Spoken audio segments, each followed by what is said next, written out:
আপনার আঙুলের সামান্য একটি ছাপ বা একটি সিল আপনার পরকালের আমলনামায় সাদকায়ে জারিয়া হতে পারে, আবার ভয়াবহ পাপের বোঝাও হতে পারে। আজ খুবই গুরুত্বপূর্ণ কিছু কথা বলবো যা আপনার সিদ্ধান্ত বদলে দিতে পারে।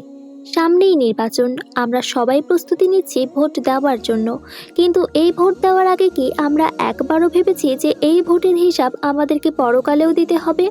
ভোট মানে শুধু একজন ব্যক্তিকে জয়ী করা নয়, ভোট মানে হলো একজনের কর্মকাণ্ডের সাক্ষ্য দেওয়া এবং তাকে জনগণের প্রতিনিধি হিসেবে নিযুক্ত করা। আপনি যদি জেনে শুনে একজন দুর্নীতিগ্রস্ত, অত্যাচারী বা নীতিহীন মানুষকে ভোট দেন, তবে মনে রাখবেন সেই নেতা যদি ভবিষ্যতে কোনো অপরাধ করে, তার দায় আপনার উপরেও আসবে।